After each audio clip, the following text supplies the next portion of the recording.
Hi everybody, thank you for joining us today. Hope everyone's enjoying the free museum today so far.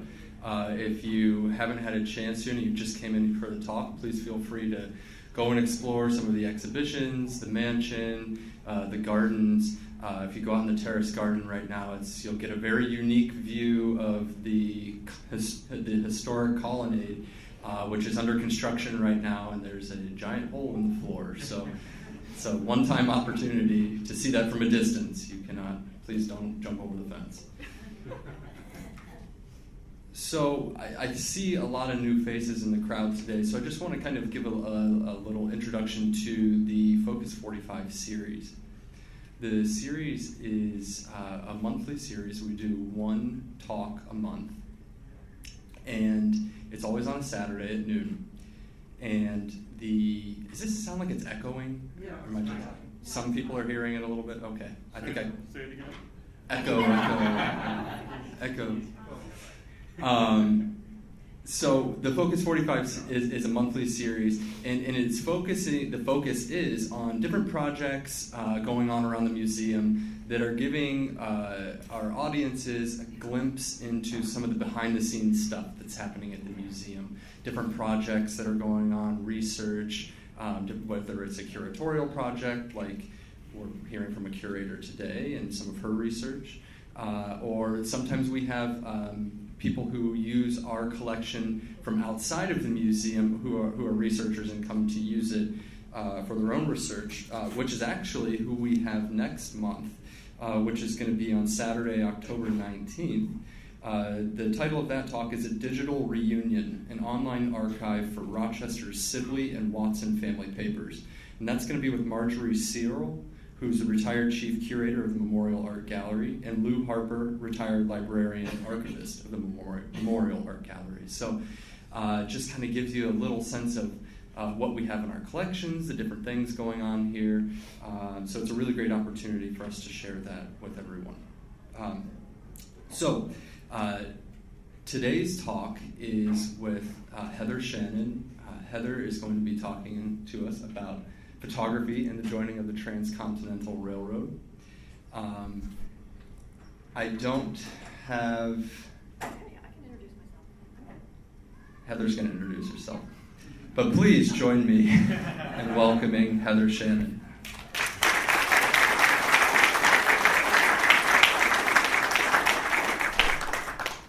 Thank you all for coming today. I'm really excited to get to share with you photographs that are mostly, but not exclusively, from our collection. So if it doesn't say where it's from, that means it's from here, from our collection. But I did pull images from other institutions like the New York Public Library and the Beinecke Library at Yale University. This particular photograph is from our collection, which is why it's on the title slide. So today I'm going to be talking to you. This is not a project I'm working on, and it's not actually something I'm researching at the moment either. I'm giving this presentation simply because this year is the 150th anniversary of the joining of the Union Pacific with the Central Pacific Railroads in Promontory Point, Utah. It was a momentous occasion, and let me just show you a map. This is a very schematic map. The mountains actually aren't drawn very accurately. You'll see the Sierra Nevadas are mostly missing, and the Sierra Nevadas presented something of a challenge to the Central Pacific Railroad.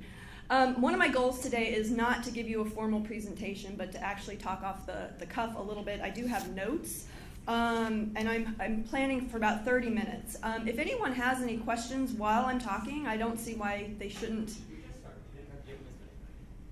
ask. So welcome. All right, so the Union Pacific is the red line, and the Central Pacific is the green line, and I'll talk more about the railroads in a moment. Actually, I want to welcome the two people who are wearing the Transcontinental Railroad t-shirts. If they want to stand up and show everybody their awesome shirts. Where East meets West.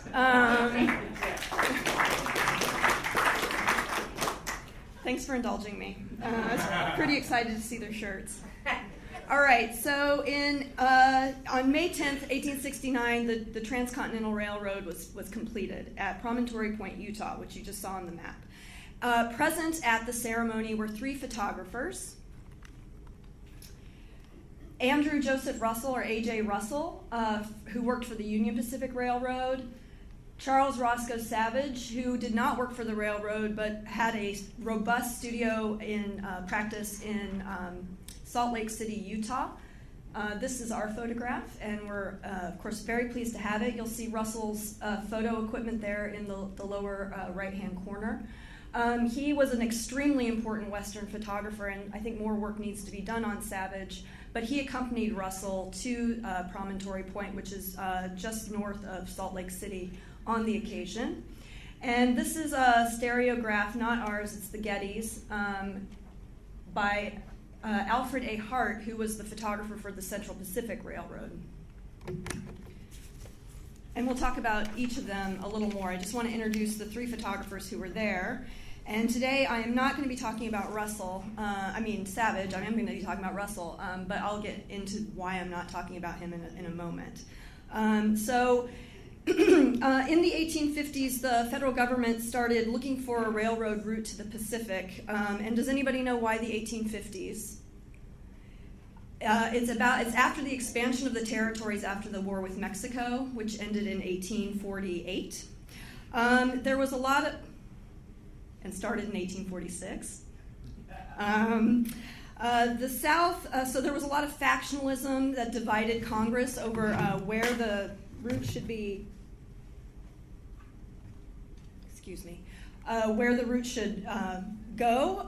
The South arguing for a southerly route, and the North arguing for a northerly route. The federal government did send expeditions west in the 1850s, but the legislation for the Pacific Railroad wasn't passed until 1862, at the height of the Civil War, and that law was signed into law by Lincoln on July 1st, 1862. So it was the law was put into effect because Lincoln wanted to unite the country around a common cause, which was the building of the Transcontinental Railroad. And in fact, after the war in 1865, it was thought that the Transcontinental Railroad would reunite the country. So rather than divisions along the north and south, we would bring people together from east and west. So I'm actually, so you'll probably have noticed that this photograph is by Alexander Gardner, who was one of the most important photographers of the Civil War. And he went west after the Civil War, working for the Kansas Pacific Railroad. The Kansas Pacific Railroad never got built, but I wanted to show you examples of how photography was meant to work to support a proposed route. Gardner was one of the first photographs in the aftermath of the war to make a trans-Missouri expedition in the West. And the Kansas Pacific Railroad, and that's what I'm going to call it today, was actually originally named the Union Pacific Railroad Eastern Division, but I'm going to refer to it as the Kansas Pacific because they changed their name later. So Gardner worked for the railroad from 1867 to 1868 for just a few months. And the Kansas Pacific Railroad proposed a route along the 35th parallel. So this is St. Louis, this is Kansas City, and the map is hard to read, but I wanted people to have the opportunity to see a contemporaneous map, a map from the 1860s. This is the Kansas Pacific Railroad here, and I'll have an arrow later. And the proposed route was from here in Colorado to drop down here through the Southwest and up to San Francisco. And again, the route was never built. This particular route was never built, although a southern route was eventually built with the Atchison, Topeka, and Santa Fe Railroad. Gardner's photographs were meant to provide visual evidence to support this proposed line, and it was sort of supplementary material to General William Palmer's report called The Surveys Across the Continent, which was published in 1869. And in this report, Palmer actually laid out why Congress should support a southern route along the 35th parallel. Like a lot of, oh, there we go. I forgot. Okay, I cut a slide and didn't realize it. Sorry.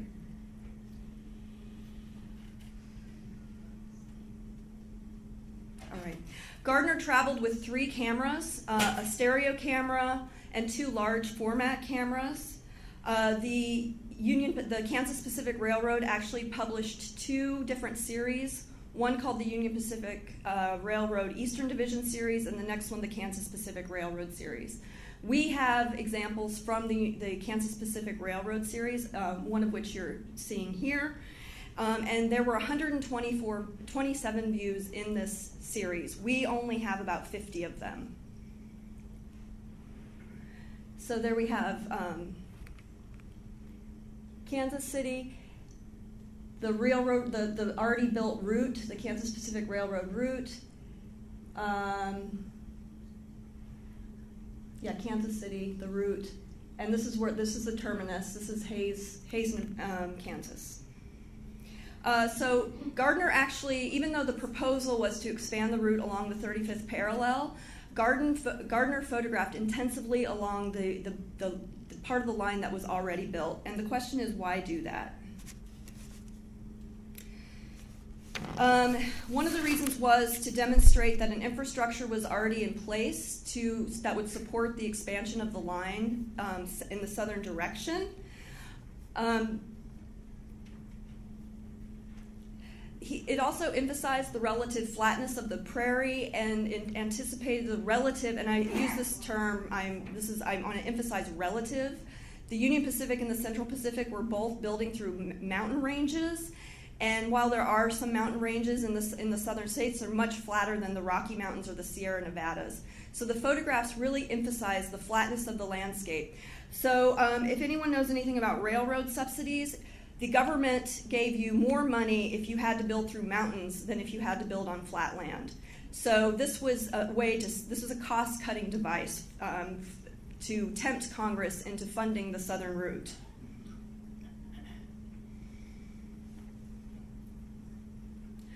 The extant line was already encouraging the movement of goods from the southwest to the east. And this is an example of a Texas cattle car where the cattle were probably driven up to Kansas, loaded on the cart and shipped west.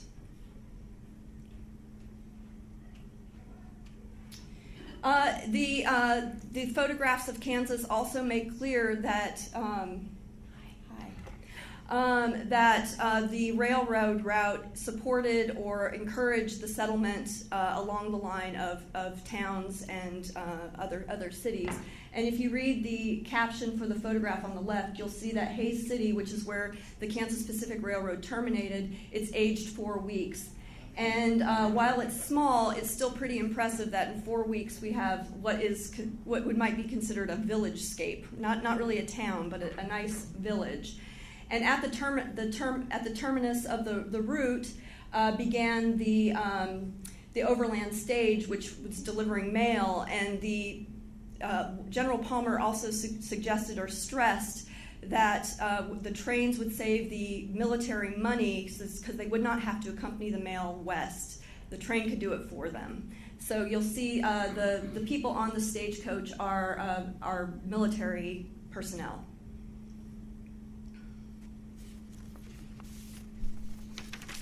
That is the southern route. So he also intensively photographed, obviously, along the southern route. And again, the photographs really support Palmer's report. He argued, he said, there are a lot of stone quarries available for building the railroad, but also for supporting the settlement of white Americans. There's access to water and timber to float timber down the line, so you could continue building for the railroad ties. And also, the photos suggest that the climate is pleasant. So one of the problems on the Union Pacific and Central Pacific Railroad was snow, which not only delayed the building of the railroads, but also sort of suggested that there would be problems running the route regularly in the wintertime. And as we'll see with the Central Pacific Railroad, they sort of suppressed those images. The report also, Palmer's report also suggests that the native people were very good at agriculture and surviving in an arid climate, and that this sort of, that white settlers too would be able to farm successfully like the Pueblo and the Navajo did. So the Navajo they were subsistence farmers. They were actually,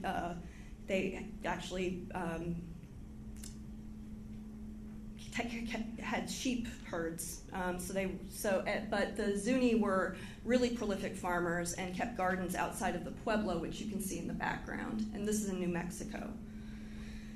But one of the biggest reasons that Palmer gave for why the government should support the building of the railroad along the 35th parallel was to put down native resistance to white settlement. So these are actually photographs made along the Kansas Pacific Railroad line. And on the left, this is a photograph of an Indian farm, so an example of a native person who had sort of buried the hatchet and started to farm. And on the left, on the right is an Indian school it was a Methodist school, and they taught young native people sort of white ways. So these sorts of issues, the issue of the Indian question, were also evident in the photographs that Gardner shot in the Southwest, but I don't have any of those. We don't have any of those to show you today. And this is a photograph of San Francisco, and I don't really have anything to say about it except for that Gardner made it. Seal Rocks is an iconic.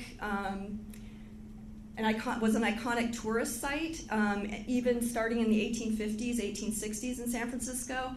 And what he suppresses is the famous Cliff House, which is adjacent to the Seal Rocks. So this isn't necessarily a vast wilderness, but was a built environment at this moment.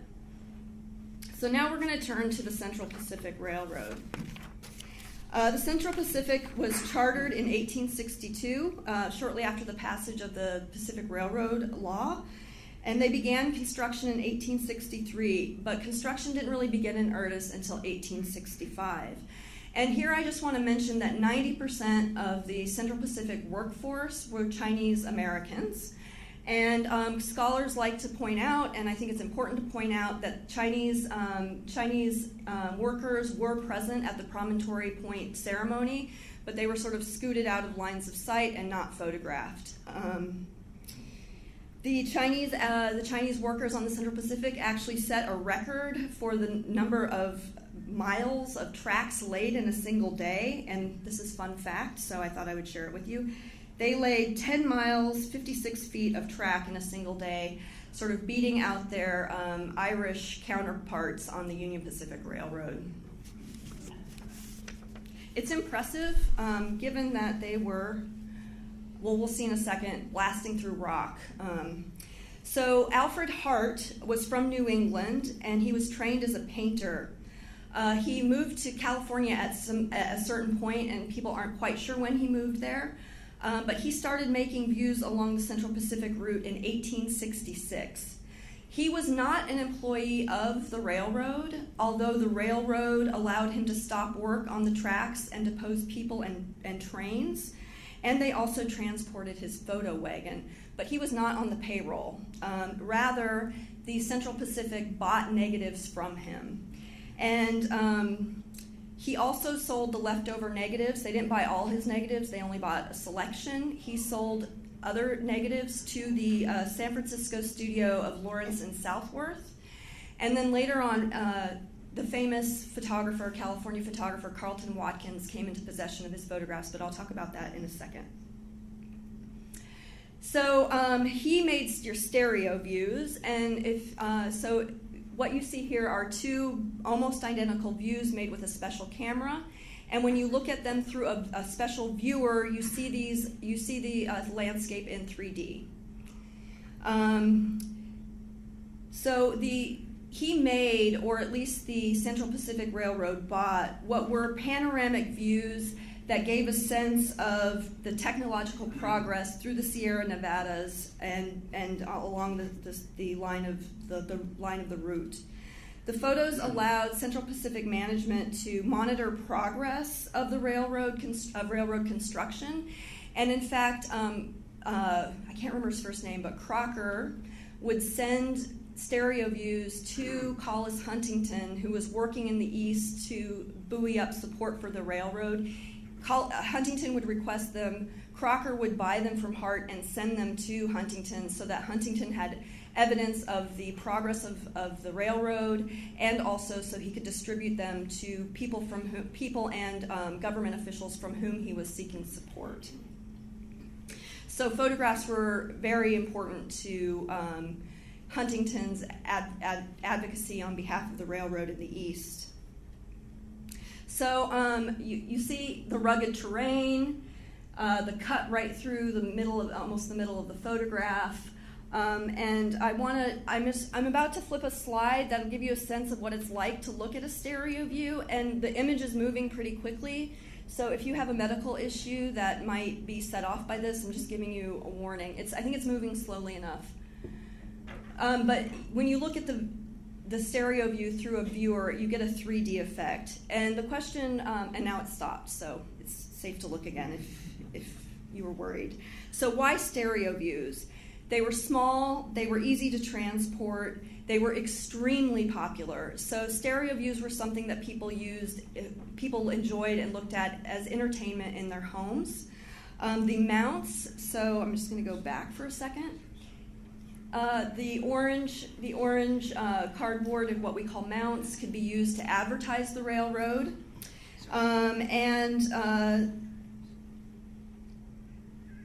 And they also required close looking. So if you looked at them properly, they required you to pause and consider what was technological advancement through the wilderness.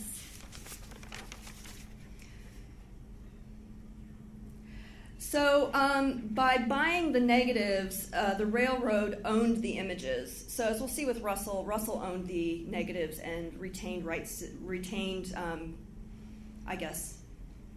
he retained the images and he distributed them as he wanted to. So by owning the images, the railroad could control the message imparted by the image, and they did this through captions. And you can read the my captions here: Secret Town Bridge, 1,100 feet long, 62 miles from San Francisco. So it gives you a sense of the engineering feat that was required to build a bridge through the wilderness. Right here. Sort of hidden, but in 3D I think it would probably pop. And you notice that they say it's 62 miles from Sacramento, which is where the line started. So this again suggests progress. The snow gallery around a crested peak, giving you the measurement of the timbers and the 20 inches apart. Again, advocating or suggesting the technological advancement that the railroad was making through the Sierra Nevadas. The important thing, too, about the snow gallery was that snow actually fairly often held up construction along the route. So by owning and distributing, by the railroad owning and distributing an image like this, they were suggesting that it wouldn't be a problem, that they were out in front of the problem, and that no service would be delayed on the route once it was built. I also want to point out here that the top image is actually pasted down to a Watkins New Series card. So at a certain point, because the railroad retained the negatives, Collis Huntington was good friends with Carleton Watkins and gave Watkins the railroad's archive of negatives. And Watkins then distributed them later on his card. So after the dust was settled with the building of the Transcontinental, these photographs actually sort of became tourist views. So they were first used by the railroad to promote the project, and then they were bought by tourists to California, and again taken to parlors in the East and enjoyed there.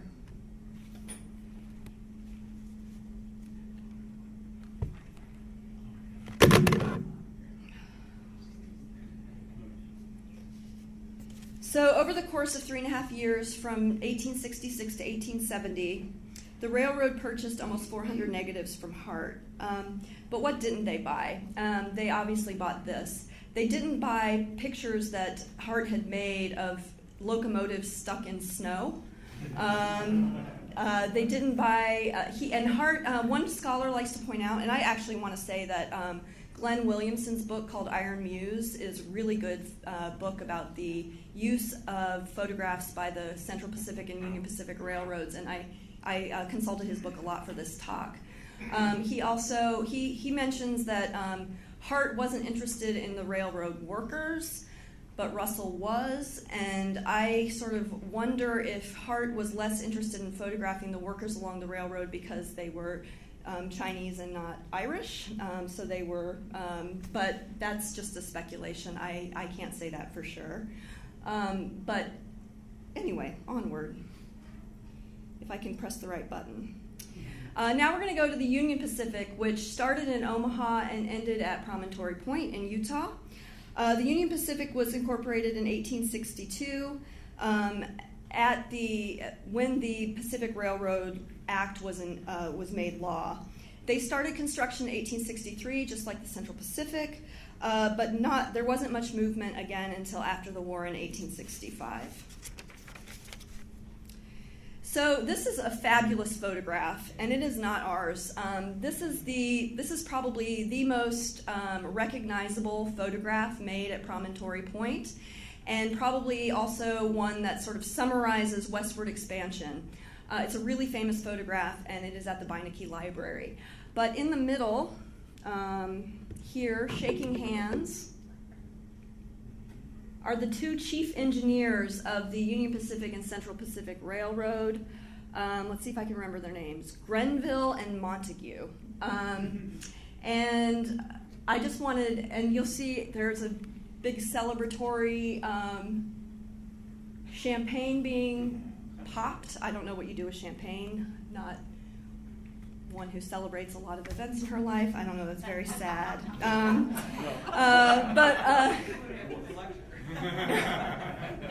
One of the persons in this photograph, and I hope maybe you might know which one, would be Hartwell Carver, who was a physician from Pittsburgh, who was a strong advocate of creating the Transcontinental Railroad, and he published tracts promoting it, and my father inherited a letter from him. He was the family physician, which told about his meeting with Abraham Lincoln with the cabinet, promoting the railroad. This would be 1862. And so Hartwell Carver is buried in Mount Hope, the tallest obelisk there, paid for by California.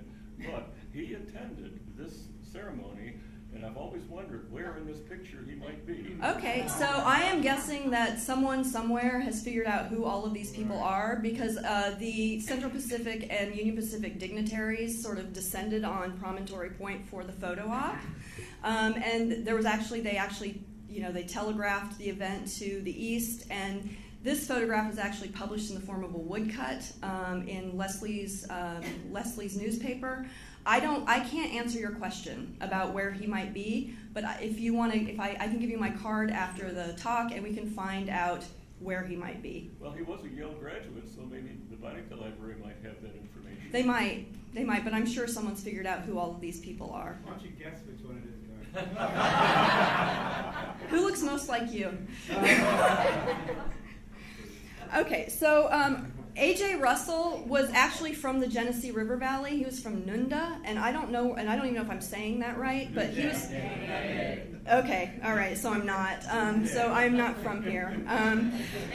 He was also a painter like Hart, and but yes, Martin. You haven't examined this picture very closely with a magnifier, I suppose.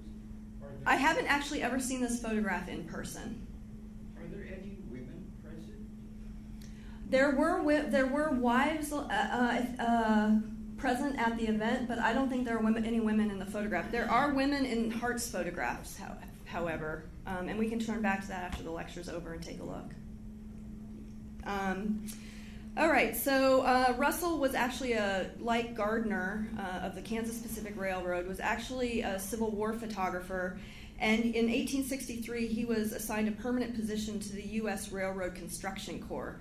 So he was pretty adept by the time he began taking photographs on behalf of the Union Pacific at photographing railroads.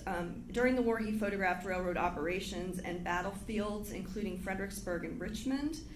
And he worked for the Union Pacific from 1868 to 1869. So unlike the Central Pacific, which began buying photographs from Hart in 1866, the Union Pacific was relatively slow on the uptake. They had hired a Chicago photographer, John Carbut, in 1866 to photograph basically a negotiation, but they didn't employ. And like the Central Pacific, they didn't really employ him. They just let him photograph along the route. He also made stereo views. I'm not going to show you any of his stereo views today because we've already looked at some. I want to show you his large format photographs. But he's also best known for the larger photographs, like the one you see here. So Alexander Gardner's photographs circulated in a portfolio, and sometimes you can find them bound into Palmer's report. He also made a really lavish album, which is now at the Mercantile Library in St. Louis, which is a railroad library. Hart made stereo views, and they were circulated, of course, as stereographs. Russell made these large format views, and I just want to emphasize that they were circulated in books. So most famously, they were circulated in the Great West Illustrated, whose title page you see on the left. This is the New York Public Library's copy. And they were also circulated in 1870 in Ferdinand Hayden's Sun Pictures of the Rocky Mountains in 1870. And I just want to read the preface to you because Russell wrote it, and you'll see how he wanted the photographs to function. I want to just say here, so there are 50 photographs in the book, only 17 of which really show photographs of trains or tracks or bridges. I am sort of giving you an inaccurate view of the album today by showing you railroad photographs, but that's why everybody is here. So no landscape views. Okay, this is from the preface. The artists who photographed views contained in this work, recently passing through the Great West, became fully convinced that the most comprehensive matter in which the positive and substantial knowledge could be offered on the subject, which heretofore has given data only vague and insignificant, was in presenting to the public a series of photographic views across the continent with an annotated table of contents. The Great West Illustrated is the result of this idea. And I'm going to skip ahead a bit. But few persons and only a small number of scientific expeditions have traversed the Great Central Belt, and its history, geography, and geology are almost unknown.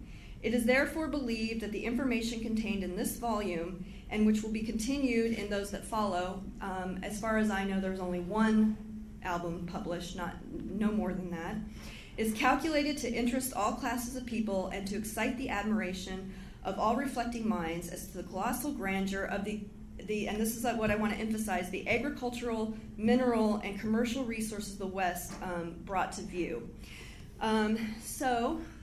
And you'll see, I think that A.J. Russell was just a phenomenal photographer. I mean, these photographs are totally amazing. But in both of these views, the captions for both of these views, they mention the tracks and the water tank that you can see up here. This is Dale Creek Bridge, which at the time was the longest railroad bridge in the world. The captions emphasize the engineering feats achieved by the Union Pacific Railroad, but really what the captions end up doing is on the left, they emphasize the nearby valley, which is fertile and a wonderful place to live, and then over Dale Creek, the trout in the streams. So one of the things the annotations do, in addition to sort of showing off the engineering feats of the Union Pacific Railroad, was to advocate for settlement along the lines by emphasizing the agricultural and natural resource exploitation that would be available to people who chose to settle along the lines. And I want to show you a photograph of the the Great Mormon Tabernacle. This is the very last plate in the book. And can anybody surmise why Russell might have, and Russell was responsible for the editing of this book, by the way. The railroad, I think, approved of his use of the negatives, but he wrote the book and penned the captions. So why include the Mormon tabernacle? He was Mormon? He was not Mormon, that was Savage, but that's a really good guess. So what had the Mormons done that was seen to be impossible?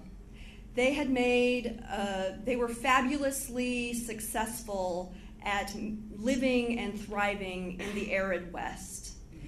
And this is the point that this photograph makes and that the caption makes, but also that the point was made over and over again as people were encouraged to move west, that one could survive and thrive in the aridity of the West. Yes, founding a city near a lake makes a lot of success. Founding a city near a salt lake seems not so smart. Not so smart, but they made it work. Thrived anyhow. Mm-hmm. This is the place, is what Brigham Young said when he got there. Yeah. This is the place. Yeah.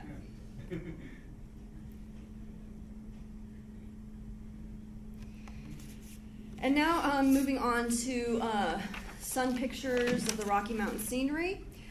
This was authored by Ferdinand Hayden, who in 1867 became the leader of the U.S. Geological and Geographical Survey of the Territories. So he was responsible for expeditions around the Rocky Mountains. And then the Wyoming Territory, and he was one of the first people to advocate Yellowstone becoming a national park, starting in 1871, and the Yellowstone became a park in 72. So basically, Sun Pictures is a geological travel log. In it, he recounts the geological wonders of the West, and I have his preface too, but I don't think it's all that interesting. But basically, he talks about the geography, the geology, and the available minerals for exploitation by Western settlement. And I read the book this week, or I skimmed the book this week, and it is very heavy on geology. It's actually a really good read, well, in my opinion. Can you go back to the previous picture for a moment? Okay. The single view. Yeah, I'm trying to get there. These are slow because they're so big. The images are so big.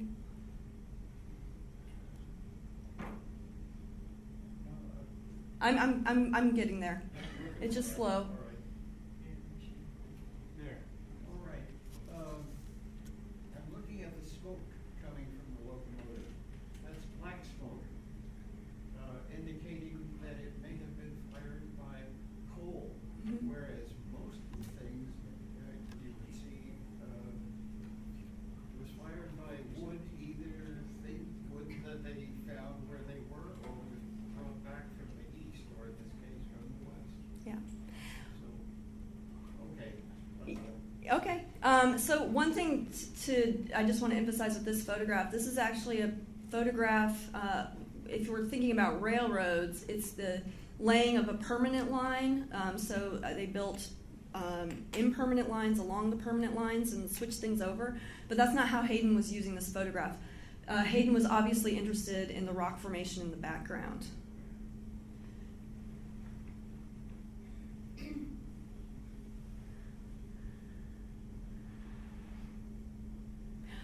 He also made the point that he did include railroad views also, because he made the point with the cuts that the cuts sort of laid bare geological time. You could read time in the rocks, the striations.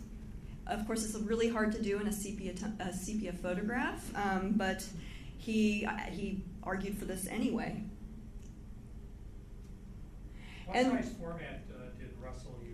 He used an 8x10, and I think he used an imperial camera and then stereo views. And actually, our collection, we do have Russell stereo views from the Union Pacific Railroad, but I didn't include them in the talk today because Hart's are more interesting visually, the ones that we have in our collection, and also because I wanted to show you larger format photographs. The ones that appeared in Sun Pictures were, I think, 8x10s. You're welcome. So I want to end with Hayden because he was one of the, as I said, one of the leaders of the federal surveys, which started in the 1860s and ended in the late 1870s. And like the railroads, the survey leaders all employed photographers. Hayden employed William Henry Jackson. So at the time he used Russell's photographs to illustrate his book, he did not have a photographer assigned to him. But in 1869 in Omaha, Hayden and Jackson met by luck, and he asked Jackson if he would join his survey. So like the railroad, the Federal Survey leaders used photographs to illustrate their reports and to argue for the continued support of their projects by private funders and the federal government. And that is all I have.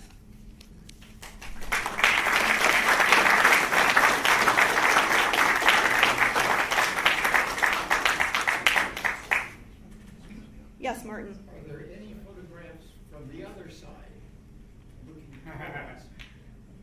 From the other side looking toward us. Of the Where trains. the locomotives would be the other way around. I don't think so. I think this is it. You know what was so preferable about that, whatever, east-west, is it a west view, you think, or living west or east? Nothing special in the background. Except for there's a slight shadow of a mountain, Oh, okay. suggesting the expanse of the west. There might be a hint here. Uh-huh. The smokestack on the photograph on the right is a conventional stack of a train that would not be passing through scenery that would easily be burnt. On the left, that flared smokestack has a screen at the top which prevents hot, live red sparks coming out that if it fell on dry grass or a field of wheat or something like that could cause a fire.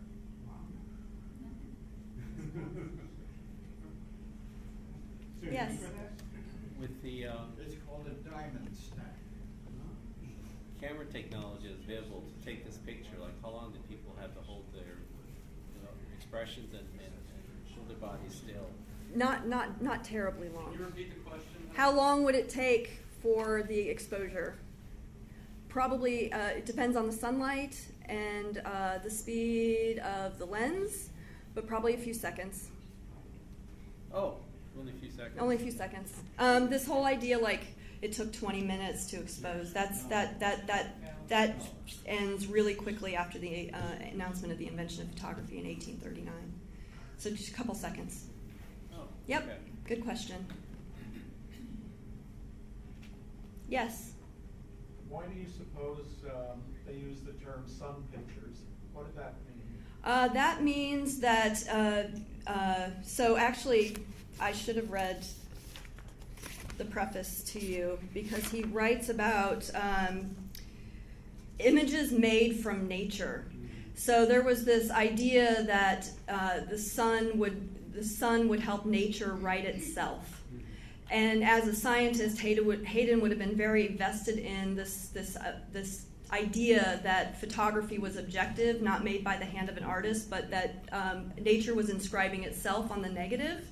So that's an old photographic idea that began as early as photography was invented. Yeah, Fox Talbot uses it. Yeah, in Pencil of Nature, yeah. And so do all the Americans. Marcus Aurelius Root uses it, this idea of nature writing itself, which, like I said, would have been really important for Hayden as a scientist. There was another question, I think. I was just wondering if you knew if there was a commercial use of the Kansas-specific images. I know we have them in the collection. There was always some interest in them, but it wasn't as compelling as, like with Gardner's photographic sketchbook and the other sort of publications at the time. So then you referenced the other, some pictures, but the Kansas Pacific one, was that ever commercially of interest? I think Gardner, excuse me, I think Gardner made those for, I think there are so few of them around, they're relatively rare because very few were printed because they were meant to serve a certain purpose, and that failed. The railroad failed. They didn't get to build their extension. So there wasn't a market. There wasn't a market for it. They're all captioned and all that stuff. They're beautiful, and I one of the reasons I showed you the Gardner photographs is because I like them. I think they're infinitely fascinating. And does anybody know about the post-railroad career of Gardner? So he was actually at the Fort Laramie Treaty signing in 1868. And the railroad photographs became part of a different series called The Scenes of the Indian Country. So they actually had an afterlife. And again, not a really commercially popular one, but he made portfolios of this so-called Scenes of the Indian Country for the signers of the Fort Laramie Treaty, including General Sherman. Yes? So people who were photographed in this at this site, how would they actually get copies or prints from the photographer? I mean, this is a historic moment. Everybody recognized that. So I assume a lot of people want to get copies of the photo. Russell would have had to make them, or Hart or Savage would have had to make them by hand, and probably by request. Was that a lucrative business for photographers to make it? Copies like that? Yeah, and that's how they made that's bread and butter. So he's photographing on a glass plate negative, and the virtue of that is that you can make multiple prints. So I'm sure if someone asked him for a print, he would have made one for them. But this is a really rare, this is actually our photograph. These are, the Russell photograph is actually relatively rare. There aren't many extant copies left. Okay, so I'm just kind of curious, like, nowadays it's so common for people to get photographs, but back then, 1869 time frame, how did people get photographs then? How did they, what was the business? Well, they circulate, so stereo cards were a really important way of people getting photographs, but you could buy them at studios, you bought them at people's studios. So if, for example, Lawrence and Southworth bought Hart's Central Pacific Railroad and sold them at their studios, and they were available as tourist views. But what you said about this one being converted to a wood engraving, published in Leslie's Illustrated, that would certainly be a way that a lot of people could see. That's how they would be exposed to it. But getting a photograph would be tougher. Yeah. One of the first stereo views you showed, the corners were well worn, indicating that this card must have been viewed dozens, maybe hundreds of times.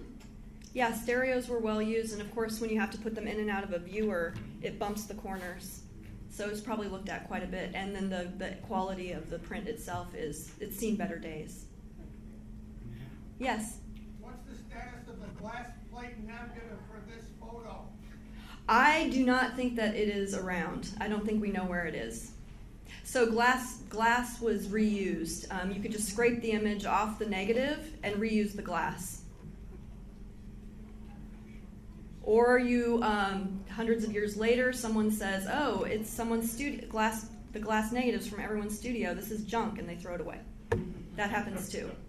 Or you, Charles Lummis, who was a photographer from Los Angeles, he actually used his glass negatives for window panes. Could use them for any number of. This question over here. You mentioned early on in the beginning that there was 157 photos taken. 127 in the series Kansas Pacific Railroad. And there's 50 that you have in possession. Where are the remaining photos then? Well, there are, so the Boston Public Library, and I can't remember the other institution, they have almost a complete set. They're missing 2. And then there's another institution, it might be the Mercantile Library, they're also missing 2. So no one has a complete set. Yes? You made mention of Chinese workers. I remember vaguely from American history seeing pictures of those in our textbooks. Who would have shot those photos? Were there other photographers that trailed behind as the railroad was being built? Well, Hart had a special advantage because he has sort of had a special in with the railroad, and he was the only one they were allowing to stop work on the railroad, and he was the only one for whom they were dragging his wagon around.